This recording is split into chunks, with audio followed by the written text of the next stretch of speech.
Merhaba arkadaşlar, kanalıma hoş geldiniz.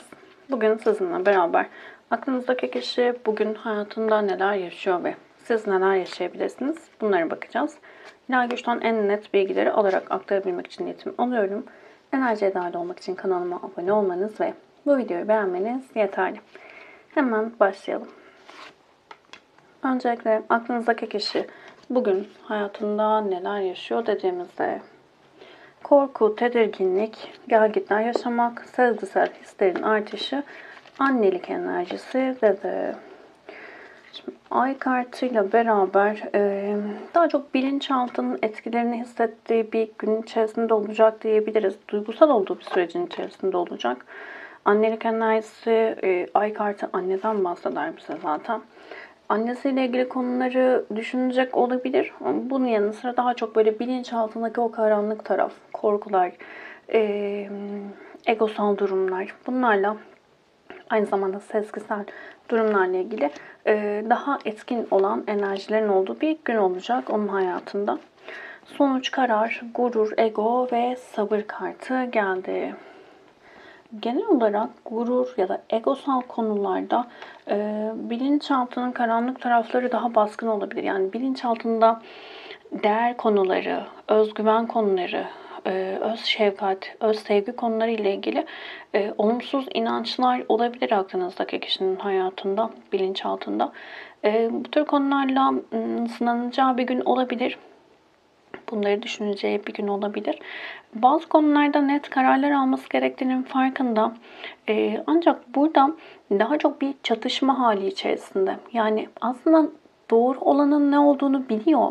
Yani vermesi gereken kararın ne olduğunu çok iyi biliyor ama bu noktada egosu birazcık daha baskın bir şekilde devreye giriyor diyebiliriz. Aslında sabretmesi ve birazcık da şefkatli davranması gereken bir sürecin içerisinde olduğunu düşünse de korkuları, o bilinçaltındaki durumlar onun ego yapıp birazcık böyle olanın dışına çıkmasına ya da kendine göre doğru gördüğü şeyin tersine karar vermesine sebep oluyor diyebiliriz. İç ses, tükenme, soytarı, yoğunluk ve yalnızlık kartı. Şimdi bilinçaltının etkili olduğunu zaten söyledik. İç ses kartıyla zaten bunu da desteklemiş oldu. Kendine ciddi şekilde tükenmiş hisseden bir enerji içerisinde aklınızdaki kişi. Yeni bir başlangıç yapmak istiyor ama buradaki başlangıç böyle çok planlı programlı bir başlangıç gibi değil. Bir şeylerden arınmak, bir şeylerden kurtulabilmek adına istediği bir başlangıç diyebiliriz. Kendini çok yorgun, kötü hissediyor. Ya burada çok fazla yükü olan biri olarak geliyor diyebiliriz. Buradaki yük birazcık böyle şey hissettirdi. Atasal durumlar olabilir, geçmiş yaşamlardan kaynaklı olabilir. Biraz yani bu hayat ya da şu anki yaşamıyla ilgili değil diyebilirim. Yani daha çok tabii ki kolektif bir açılım. Hepinizle uyumlu olmayacaktır ama bu videoyu izleyen arkadaşlarımın birçoğunun aklındaki kişi daha çok böyle çok ciddi yorucu durumlardan çıkmış ya da ailesel olarak, atasal olarak yorucu şeyler yaşamış bir kişi olabilir. Yeni bir başlangıç yapma isteği içerisinde ama düşünmeden yani bu alandan çıkayım, buradan kurtulayım bakış açısıyla yeni bir başlangıç yapma isteği var. Çok yoğun bir duygu içerisinde. İçsel olarak çok ya burada tükenmenin vermiş olduğu bir durum ve o tükenmeyle beraber aslında korkuların ortaya çıkmasıyla bulunduğu o negatif şeyden bir an önce çıkma isteği içerisinde. Kendini çok ciddi şekilde yalnız hissettiği bir sürecin içerisinde aklınızdaki kişi. Ama bu yalnızlığı da aslında kendi yaratıyor da diyebiliriz. Devam edelim. Yani biraz psikolojik olarak kendini iyi hissetmeyen bir enerjide olacak bugün. Şimdi devam edelim. Ayrıntılı olarak bakalım. Bugün hayatında neler olabilir? İş hayatında, sizinle ilişkisinde ve aile, sosyal çevreyle ilgili neler yaşayabilir? Şimdi öncelikle iş hayatı olarak baktığımızda İş hayatında kendini birazcık çaresiz hissettiği bir sürecin içerisinde olacak diyebiliriz. Bir şeyleri değiştirip dönüştürmek istiyor ama bunları nasıl yapacağını ımm, bunları nasıl yapacağını bilmemekten ziyade birazcık şey gibi, yapamam durumu var. Yani özgüvensizlik, kendine güvenmeyen enerjilerde bir şeylerin değişip dönüşmesi gerektiğinin çok net farkında ama ben bunu yapamam, bunu yapabilecek güçte değilim dediği bir durumun içerisinde diyebiliriz. Genel olarak iş hayatında da duygularını çok fazla arka plana atan biri olabilir ve bu yüzden de insanlar onun neyi neden yaptığını çok da algılayamıyor olabilir. Bu yüzden sorunlar yaşıyor olabilir iş hayatıyla ilgili. Genel olarak kadersel bir sürecin içerisinden geçiyor olabilir iş hayatıyla ilgili. Aslında arzu ettiği şeylere ulaşması adına ciddi adımlar atmış görünüyor yakın geçmişte. Ve bunun karşılığında aslında alacak ama bu sürecin içerisinde karşısına çıkan engeller onu ciddi şekilde yormuş. Yani nasıl söyleyeyim, bir işe başlamıştır. Her başlangıçta olduğu gibi bazı şeylerin yerine oturması, düzenin sağlanması ile ilgili bir süreç gerekir ve bazı zorluklar ortaya çıkabilir. Aklınızdaki kişi ilk zorlukta tamam işte bitti, ben burayı yapamıyorum, başaramıyorum dediği bir durumun içerisinde diyebiliriz. Çok çabuk pes ediyor, pes etme enerjisi var. Yani bu da aslında işte çok çabuk pes ediyor diyoruz ama işte geçmişteki durumlar, yaşadıkları ya da atalarından gelen o duygular, mesela iş hayatıyla ilgili sürekli başladığı işlerde sorun yaşayan kişilere baktığınızda atalarında işte bir iflas, kayıp, yok sayılma gibi durumların olduğunu görürüz zaten. Şimdi bu noktada da biraz böyle bu inançlar olduğu için şimdi diyelim ki geçmişte bir atası iflas etti. Şimdi onun duygusunu biliyor ve bu noktada kendisine iflas edeceğini düşünüyor.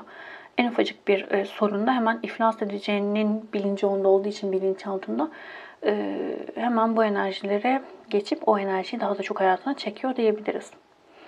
Genel olarak birazcık karamsar olduğu bir süreçte ama sistem diyor ki aslında sen şanslısın, güzel şeyler olacak, dayan. Şimdi sizinle ilgili arasında neler olabilir dediğimizde buraya bir kart alacağım. Genel olarak bir telafi etme isteği içerisinde geliyor aklınızdaki kişi. Evet.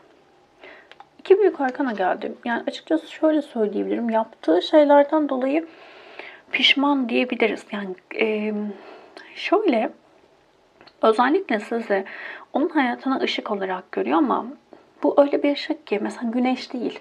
Güneş her şeyi aydınlatır, gündüzdür ama yıldızlarda, yıldızda da bir ışık vardır. Ama gecede o karanlıkta yolunu gösterir, aydınlatır. Aslında karanlık hayatında ya da yorucu bu süreçte, hayatının bu yorucu sürecinde ona ışık olduğunuzu, kadersel olarak da bir araya geldiğinizi düşünüyor olabilir aynı zamanda bazılarınız için.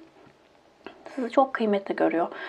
Bu noktada bitişle ilgili bu bitişi kabul etmek istemeyen bir enerji içerisinde. İlişkiniz devam ediyorsa da elinizde soğuk enerji varsa bu enerjinin de ortadan kalkmasını istiyor olabilir. Çünkü illa bitmesine gerek yok. İzleyen arkadaşlarım birçoğu ilişkileri devam ediyor ama soğuk enerjilerde ya da sorunlar olabiliyor. Burayı kendi durumunuza göre alın lütfen. Ama genel manada baktığımızda günün enerjisinde elinizdeki o enerjileri düzeltebilmek adına, telafi edebilmek adına, işte kalbinizi kırdıysa bu kalbi, kırılan kalbi onarmak adına neler yapabileceğine dair çaba arayışı içerisinde diyebiliriz. Çaresiz kalınan durumlara derman arayışı. Yani kendini burada birazcık şey gibi, hani sanki karanlıkta e, yolunu kaybetmiş. Ama siz karşısına çıktığınızda o ışığınızla beraber o karanlıktaki yolu aydınlatmışsınız. Ve şu an onun ışığı yok. Böyle hissediyor. Şimdi aile hayatında, sosyal çevrede neler olabilir dediğimizde değnek dörtlüsü, mukadderat ve acı çekmek. Şimdi ailesel durumlarla ilgili de ya da çevresel faktörlerle ilgili de bir sürecin içerisinden geçiyor aklınızdaki kişi. Buraya da bir kart alalım. Şimdi burada yeni dostluklar kurma isteği içerisinde olabilir.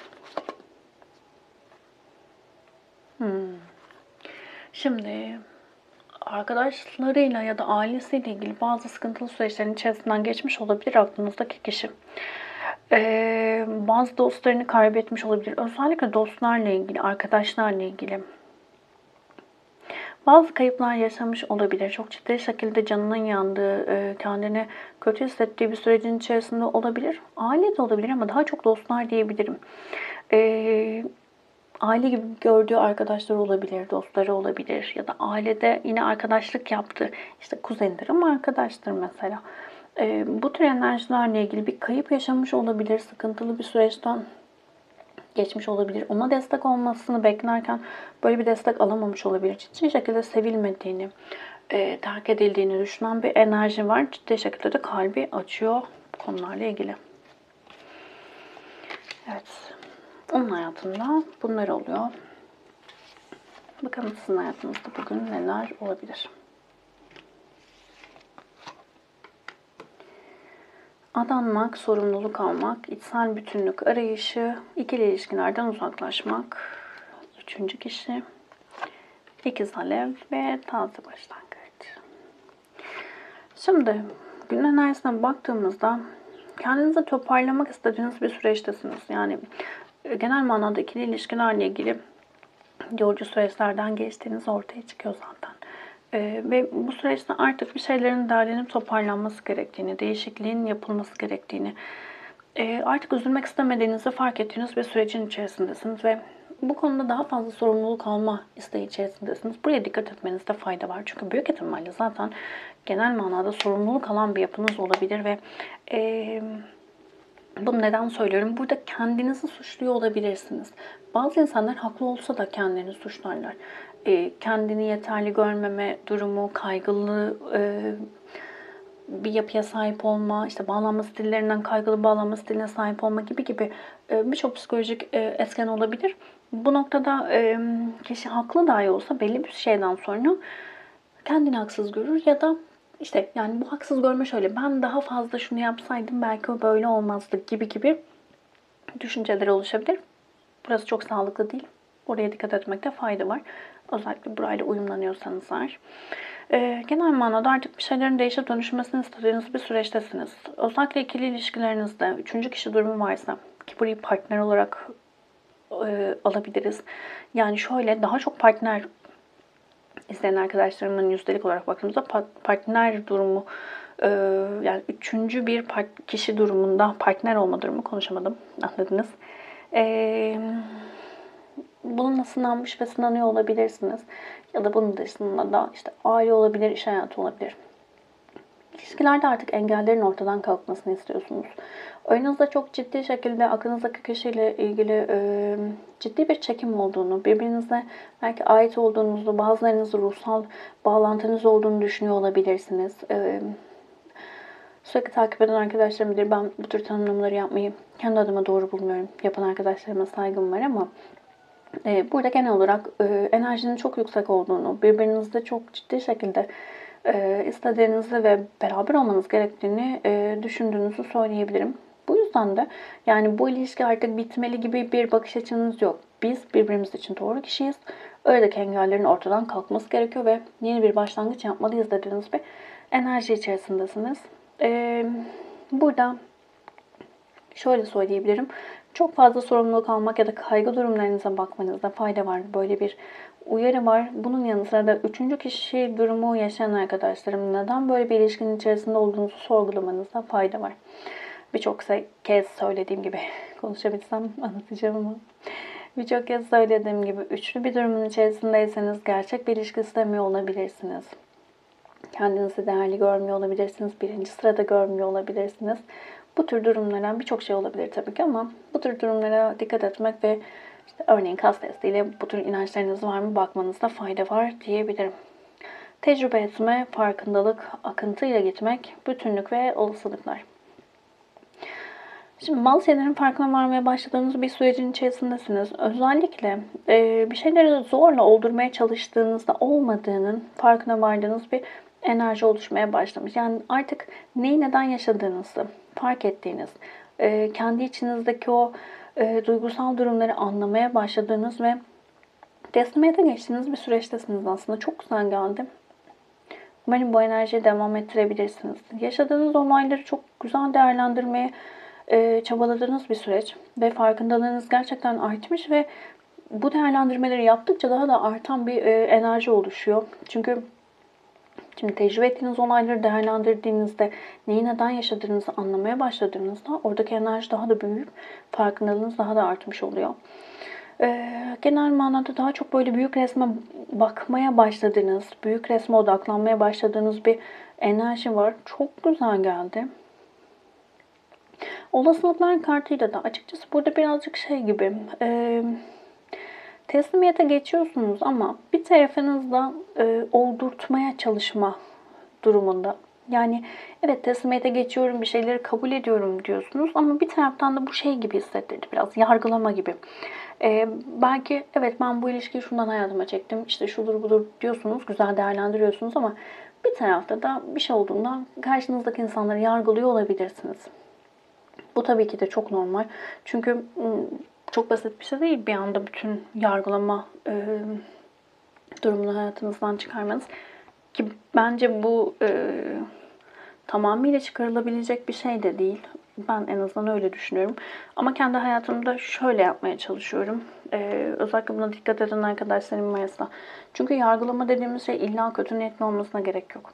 İşte yolda gördüğünüz birini bir eleştiri yaptığınızda bile ya da acıma duygusu bile burada farklı bir enerji ortaya çıkarabiliyor.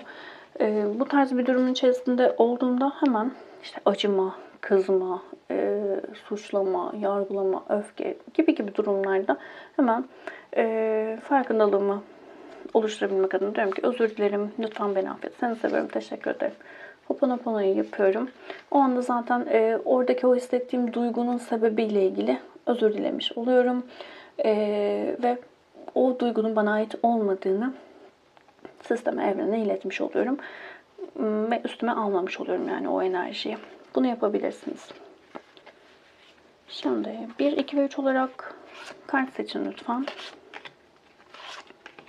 Bugünün mesajını alıp bitirelim. Biri seçen arkadaşlarım. Özellikle bugün yaptığınız yanlış davranışların farkına varmaya başladığınız bir sürecin içerisinde olabilirsiniz. Genel olarak farkındalığınız yüksek. Lütfen şefkatle kendi yaşadığınız şeyleri, tecrübelerinizi değerlendirin. Kendinize şefkatle yaklaşırsanız eğer çok net ve güzel bilgiler alıp hayatınızda evet bak ben bunu bunun yüzden yaşamışım deyip o alanı aştığınızda bile şifanın başladığını hissedeceksiniz. Çok güzel şeylerin hayatınızda değişip dönüşmeye başladığını göreceksiniz. Günün enerjisinde şefkatle yaklaşırsanız eğer, görmeye niyet ederseniz bu yolda yaptığınız bazı yanlış davranışların farkına vardığınız bir gün olacak. Şimdi ikili seçen arkadaşlarım. Yani burada şunu söyleyebiliriz. Genel manada bugün birazcık daha böyle zihin çalıştıran enerjiler olacak olabilir. Üçü görmedik ama kılıçlar bize hep böyle zihinsel durumlardan bahseder. Hava grubudur. Daha çok böyle mantıklı düşünmeye çalıştığınız bir sürecin içerisinde olacaksınız. Çok fazla da düşünce gelip gidebilir bugün aklınızdan. Hava grupları biraz böyledir. Çok düşünürler, çok fazla bilgi gelir gider, çok öğrenme isteği içerisinde olurlar vesaire. Şimdi bu noktada biraz bugünün enerjisinde siz de kendinize odaklı olduğunuzda, kendinizi sorguladığınız bir süreçte olacaksınız. Ama sizin buradaki en net buradan birinci kart seçen arkadaşlardan ayrışan tarafınız şu olacak. Kendi inisiyatifinizi almaya başladığınız, özgürlüğün ya da ben demenin değerini fark ettiğiniz bir gün olabilir. Ya da şöyle söyleyelim, bu zamana kadar ben demeden hep başkalarına, o adanmışlık kartıyla beraber başkalarına odaklı olduysanız burada birazcık daha ya dur ben varım önce dediğiniz bir enerji ortaya çıkabilir. Üçü seçen arkadaşlarım. Buraya bir kart alacağım. İmparator kartı. Güzel. Özellikle bazı konularda çok fazla ego yapan biriyseniz, ya her zaman söylüyorum ego çok güzel bir şey. Ama işte her şeyde olduğu gibi o dengede olduğunda müthiş şeyler yaratabilir. Hem kişinin kendine hem de etrafındaki insanlara. Ama orada denge bozulduğunda o ego farklı bir alana doğru denge bozularak kaydığında kişinin etrafındaki insanlara zulmettiği bir enerjiye dönüşebilir.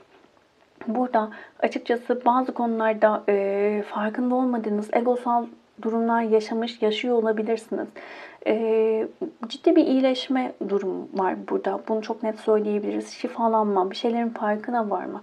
İşte çok ego yaptığınız bir konu varsa orada aslında eksik olan bir duyguyu fark etme gibi bir durum olabilir. Farklı bir durum olarak da şunu söyleyeceğim. Bazılarınız için ama daha çok ilk söylediğim durum geçerli ama bazılarınız için de babayla ilgili konular, bazı gizli kalmış, ortaya çıkmamış şeyler olabilir. Bunların aydınlandığı bir gün olabilir.